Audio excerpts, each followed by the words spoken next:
بسم اللہ الرحمن الرحیم۔ اللہ تبارک و تعالیٰ کے عظیم نام سے آغاز کرتے ہیں جو بہت مہربان نہایت رحم والا ہے۔ درس بخاری کا سلسلہ حدیث نمبر 2369 پہ پہنچا تھا، 2369۔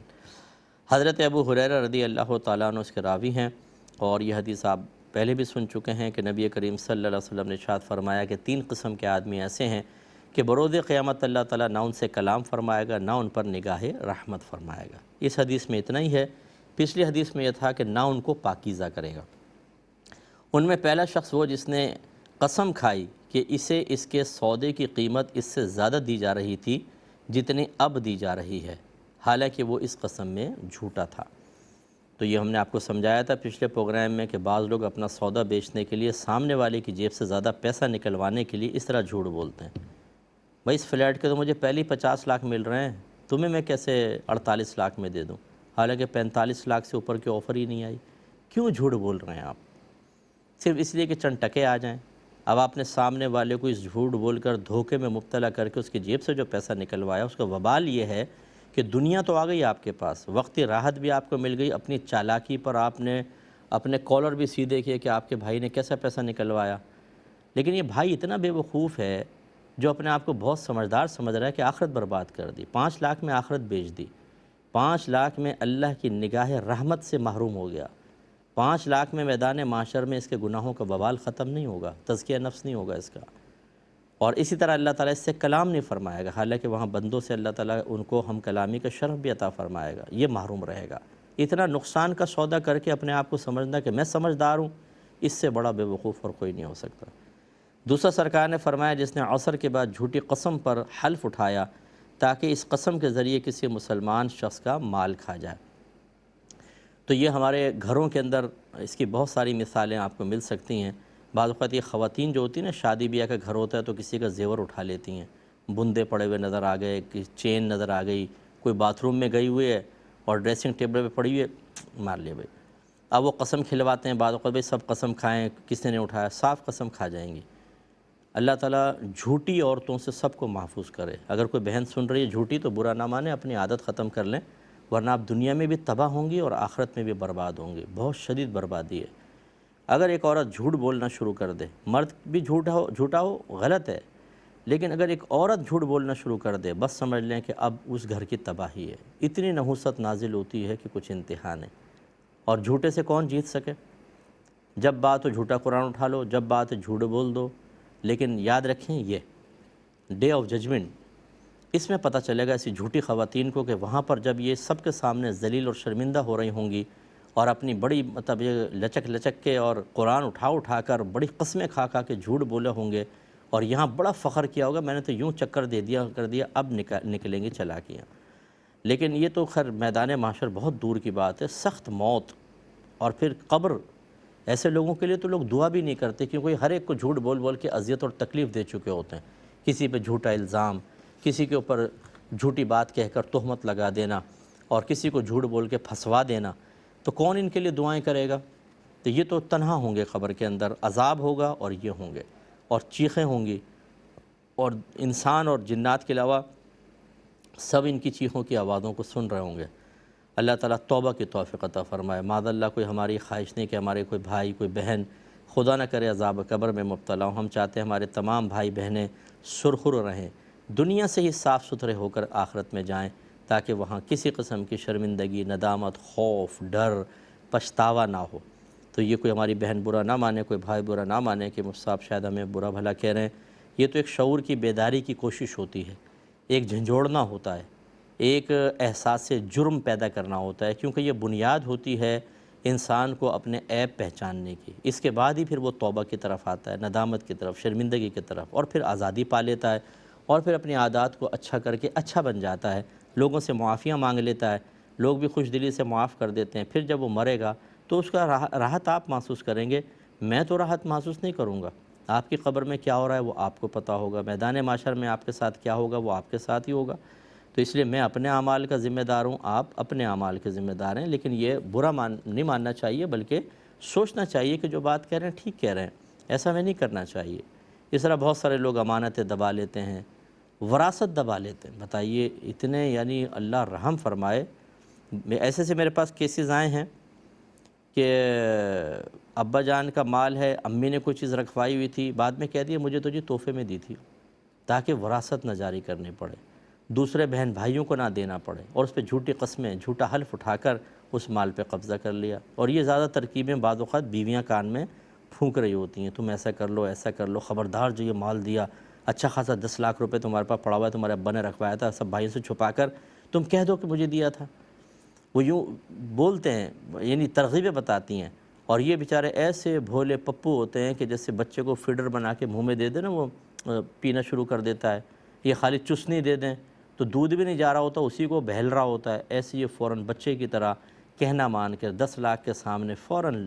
بالکل ہتھیار ڈال دیتے ہیں، عقلی لحاظ سے، اخلاقی لحاظ سے، باطنی لحاظ سے، ظاہری لحاظ سے، اور تباہ و برباد ہوتے ہیں۔ ایسا نہیں کرنا چاہیے، اپنے ایمان کو، اعتقاد کو مضبوط رکھیں۔ یہ 10 لاکھ بھی اللہ نے دیے ہیں،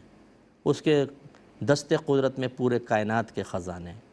حرام کی طرف نہ بڑھیں، حلال کی طرف آئیں، اللہ بہت برکت سے نوازے گا۔ اور سرکار نے فرمایا تیسرا شخص وہ جس نے اپنی ضرورت سے زائد پانی سے کسی کو منع کیا،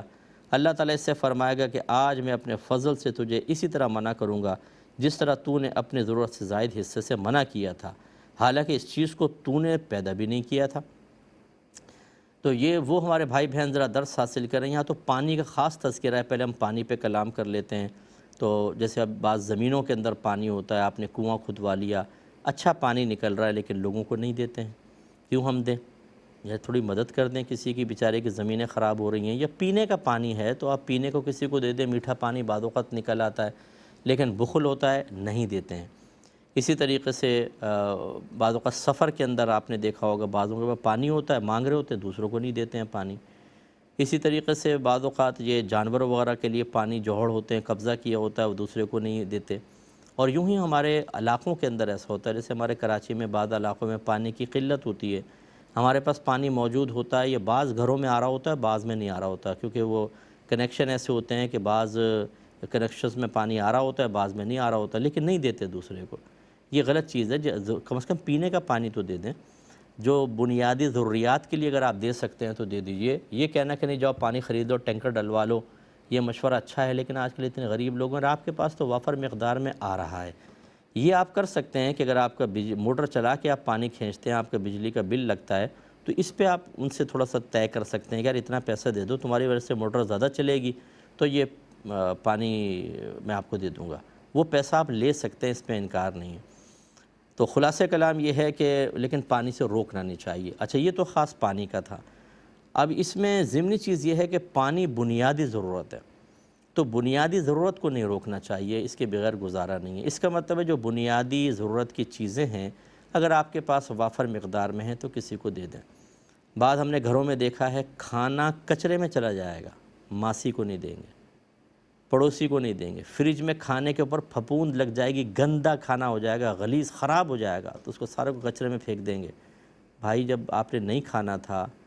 کسی غریب کو دے دیتے، اس کے پیٹ میں چلا جاتا، چلو جانور کو ہی ڈال دیتے، پرندوں کو ڈال دیتے، وہ کھا لیتے، لیکن وہ چاول سڑ گئے، انہیں ڈال دیا کچرے کے اندر اور پھینک دیا اس کو اٹھا کر۔ اور بعض اوقات چلیں یہ تو کسی نے طلب نہیں کیا تب یہ صورت ہے، بعض اوقات مانگ رہے ہوتے ہیں، نہیں دیں گے کہ نہیں بھئی ایک دفعہ دے دیا پھر بار بار چکر لگائیں گے، بھئی بار بار نہ لگانے دیں، آپ منع کر دیں اس کو۔ بعض لوگ ہوتے ہیں جو چکر لگاتے ہیں، یہ بھی میں اس کو غلط کہتا ہوں، لیکن مسئلہ یہ ہے کہ چھوٹی چھوٹی برتنے کی چیزیں جو آپ کسی غریب کو دے کر اس کا وقتی طور پہ سہارا بن سکتے ہیں، لیکن بخل اتنا غالب ہوتا ہے کہ وہ چیزیں ضائع ہو جائیں، ان کو نہ دیں، یہ چیز نہیں کرنی چاہیے، اس پر بھی آخرت میں گرفت ہو سکتی ہے اور یہ ناپسندیدہ ہے۔ سورہ معاون اٹھا کے پڑھ لیجئے گا، اس میں اس کی مذمت کی گئی ہے کہ جو عام برتنے کی چیزوں سے بھی دوسروں کو منع کر دیتے ہیں، اس کو اللہ تعالیٰ نے قابل مذمت قرار دیا ہے، تھوڑا سا خیال رکھنا چاہیے۔ محلے میں جیسے رہتے ہیں آپ، بہنیں ہماری اچھی طرح جانتی ہیں سب کے حالات، ایک دوسرے کو خواتین بتاتی رہتی ہیں، تھوڑی بہت پیسے سے مدد کر دیں۔ کوئی کھانا بنا لیا ہے، 2 پلیٹ زیادہ بنا لیں، شوربہ زیادہ کر دیں، کسی کے گھر میں کھانا بھیج دیں، غریب کے 2 روٹی بھی بھیج دیں ساتھ میں، چلو کھانا کھا لیں گے۔ لگاتار مستقل بنیادوں پہ نہ کریں، ایک دن چھوڑ کر لیں، لیکن کریں، اس میں برکت اور فائدہ ہوتا ہے۔ اگلی حدیث کی طرف آتے ہیں، 2370 نمبر حدیث پاک ہے۔ اور اس کا باب قائم کیا ہے، بابن لا حما الا للہ ولرسولہ صلی اللہ علیہ وسلم، اللہ تعالیٰ اور رسول کے سوا مویشیوں کی چراگاہ کو مخصوص کرنے کی ممانعت کا باب۔ یعنی اس کا مطلب کیا ہے کہ یہ ہو سکتا ہے کہ نبی کریم صلی اللہ علیہ وسلم یا خلفائے راشدین جو حاکم ہیں وہ ایک خاص علاقے میں لوگوں کو منع کر دیں کہ اس میں اپنے جانوروں کو نہیں چراؤ گے، کیونکہ یہاں صدقے کے جانور چریں گے۔ وہ ہوتا یہ تھا کہ زکوٰۃ میں جیسے لوگ ہیں 40 بکریوں پہ ایک بکری، اونٹوں پہ زکوٰۃ نکلتی تھی، وہ لا کر دے دیا کرتے تھے، اب وہ سب جمع ہیں۔ یا جیسے مال غنیمت کے اندر بہت ساری چیزیں آئیں، ان میں جانور بھی ہیں، اب وہ کہاں چریں گے؟ اگر عام چراگاہ میں دیکھیں تو بعض اوقات چارہ نہیں، تو وہ مخصوص چراگاہ انہی کے لیے ہوتی تھی، پھر کسی اور کو اس میں آنا بنا ہے۔ لیکن نبی کریم صلی اللہ علیہ وسلم نے یہ خاص رکھا اللہ تعالیٰ اس کے رسول کے لیے، یعنی اللہ کے حکم سے اس کو بیان فرمایا، یا وہی خلفائے راشدین کے لیے تھا۔ اس پر یہ حدیث ہے 2370۔ اچھا یہ ہے کیا مطلب؟ نتیجہ کیا نکلا؟ نتیجہ نکلا کہ یہ حق صرف اللہ کے رسول کو ہے یا خلفاء کو ہے، کوئی اور آدمی ایسا نہیں کر سکتا کہ آپ کی کوئی پرائیویٹ پراپرٹی بھی نہ ہو، ایک میدان ہے لیکن آپ قبضہ کر لیں میدان کے اوپر، یہاں تمہارا جانور نہیں چرے گا، صرف میرے جانور چریں گے، ایسا نہیں کر سکتے آپ۔ ہاں اگر آپ کی اپنی زمین ہے پھر تو ٹھیک ہے، آپ اس کے مالک ہیں، لیکن سوال یہ ہے کہ جس زمین کے آپ مالک نہیں ہیں اس پہ گھاس اگی ہوئی، آپ کسی کو کیسے روک سکتے ہیں؟ ہاں اللہ تعالیٰ روک سکتا ہے، اس کے رسول روک سکتے ہیں، انہیں خلفائے راشدین حاکم اسلام روک سکتا ہے، لیکن عام آدمی نہیں۔ بس یہ حدیث کے اندر بیان ہوگا۔ حضرت ابن عباس رضی اللہ تعالی عنہما بیان کرتے ہیں کہ حضرت صعب بن جسامہ رضی اللہ تعالی عنہ نے کہا کہ رسول اللہ صلی اللہ علیہ وسلم نے ارشاد فرمایا کہ مخصوص چراگاہیں صرف اللہ اور اس کے رسول کے لیے ہیں۔ امام بخاری کہتے ہیں کہ ہمیں یہ حدیث پہنچی ہے کہ نبی کریم صلی اللہ علیہ وسلم نے نقیع کی چراگاہ کو مخصوص کر لیا تھا، اور حضرت عمر رضی اللہ تعالی عنہ نے صرف اور ربضہ کو مخصوص کر لیا تھا۔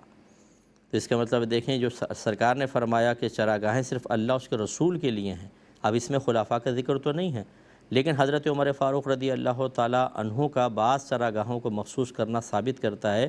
کہ اس حکم کے ضمن میں یہی سمجھایا جا رہا ہے کہ اصل تو مالک اللہ ہے، پھر اس نے اپنے حبیب کو اختیار دیا، اور سرکار صلی اللہ علیہ وسلم نے خلفائے راشدین کو بھی اختیار دیا کہ وہ چاہیں تو چراگاہیں مخصوص کر لیں کہ اس چراگاہ میں کوئی مسلمان اور نہیں چرائے گا، لیکن عام آدمی کو اس کا حق حاصل نہیں ہے۔ اگلے باب کی طرف آتے ہیں، باب شرب الناس و سقی الدواب من الانہار، نہروں سے عام لوگوں اور جانوروں کا پانی پینے کا باب۔ حدیث نمبر ہے 2371۔ حضرت ابو ہریرہ رضی اللہ تعالی عنہ بیان کرتے ہیں کہ رسول اللہ صلی اللہ علیہ وسلم نے فرمایا کہ گھوڑے ایک آدمی کے لیے اجر کا باعث ہوتے ہیں، اور دوسرے آدمی کے لیے اس کے عیوب اور گناہوں کے لیے پردہ پوشی کا سبب بنتے ہیں، اور تیسرے آدمی کے لیے اس کے گناہوں کا بوجھ بن جاتے ہیں۔ اب یہ گھوڑوں کی 3 حیثیتیں کس اعتبار سے ہیں؟ اب سرکار وضاحت فرماتے ہیں۔ ارشاد فرمایا کہ بہرحال وہ شخص جس کے لیے گھوڑے اجر کا باعث ہوتے ہیں، تو یہ وہ آدمی ہے جو گھوڑوں کو اللہ کی راہ میں باندھتا ہے، یعنی گھوڑے پالتا ہے اس نیت سے کہ یہ جہاد میں استعمال ہوں گے، یا کسی باغ میں کہ چلیں باغ کو جوتنا ہوتا ہے اور کام باغ کے پھل وغیرہ لے جانے تجارت کے اندر استعمال ہوگا، تو وہ اس سرسبز میدان میں جس قدر چرے گا، سرکار فرماتے ہیں وہ اس کی نیکیوں میں شمار ہوگا، یعنی گھوڑا چرے گا اور مالک کو نیکیاں ملیں گی۔ اگر اس کی رسی ٹوٹ جائے اور وہ ایک بار یا 2 بار پاؤں اٹھا کر اچھلا تو اس کے قدموں کے نشان اور اس کی لید بھی اس کے مالک کی نیکیوں میں لکھی جائے گی۔ یعنی جہاد کے گھوڑے کے بارے میں دوسری حدیث میں ہے کہ اگر وہ لید کرتا ہے نا اور پیشاب کرتا ہے، اس پر بھی مالک کو اجر ملتا ہے۔ یعنی جب کوئی اللہ کے راہ میں گھوڑا وقف ہوتا ہے یا جہاد پہ جا رہے ہوتے ہیں تو ہر چیز پہ ثواب ہے، ہر چیز پر ثواب ہے، حتیٰ کہ گھوڑے کے پیشاب کرنے پر بھی اللہ تعالیٰ اجر عطا فرماتا ہے۔ تو سرکار نے فرمایا کہ اگر اس کی رسی ٹوٹ جائے اور وہ 1 یا 2 بار اچھلا تو اس کے قدموں کے نشان اور اس کی لید پر بھی اس کے مالک کے لیے نیکیاں لکھی جاتی ہیں۔ اور اگر وہ گھوڑا کسی نہر کے پاس سے گزرا اور اس نہر سے اس نے پانی پیا، خواہ اس کے مالک نے اس کو پانی پلانے کا ارادہ، چاہے مالک نے اس کو پانی پلانے کا ارادہ کیا ہو یا نہ کیا ہو، تو یہ بھی اس کے مالک کی نیکیوں میں شمار ہوگا۔ چنانچہ یہ گھوڑا اس کے مالک کے لیے اجر کا باعث ہے۔ اور جس شخص نے گھوڑے کو دوسرے سے مستغنی رہنے کے لیے اور سوال سے بچنے کے لیے باندھا، یہ دوسرا والا شخص ہے، تو پھر اس نے گھوڑے کی سواری میں اور اس کی پیٹھ میں اللہ کے حق کو فراموش نہیں کیا، تو یہ اس کے عیوب اور گناہوں کے لیے پردہ پوشی کا سبب ہے۔ یعنی دوسرا وہ ہے کہ جس نے جو گھوڑا سرکار صلی اللہ علیہ وسلم نے ارشاد فرمایا تھا کہ دوسرے آدمی کے گناہوں اور عیوب کے لیے پردہ پوشی کا سبب بنتا ہے گھوڑا، اس کی صورت کیا ہے؟ وہ یہ بیان فرما رہے ہیں سرکار صلی اللہ علیہ وسلم کہ جس شخص نے گھوڑے کو دوسرے سے مستغنی رہنے کے لیے، کہ مجھے مانگنا نہیں پڑے گا، یہ میں خود اپنے پال لیتا ہوں تاکہ دست سوال دراز نہ کرنا پڑے، یہ اس سے مراد ہے، اور سوال سے بچنے کے لیے باندھا کہ میں خواہ کسی سے مانگوں، پھر اس نے گھوڑے کی سواری میں اور اس کی پیٹھ میں اللہ کے حق کو فراموش نہیں کیا۔ اس کا مطلب یہ ہے اگر اس نے کثرت سے گھوڑے پالے ہیں تو اگر ان کو بیچتا ہے، مال آتا ہے تو اس مال کی زکوٰۃ ادا کی، یہ مراد ہے۔ اور پیٹھ کا حق یہی ہے کہ اگر جہاد کا موقع آیا تو جہاد میں اس کو استعمال کیا، اگر وہ ایسا کرے گا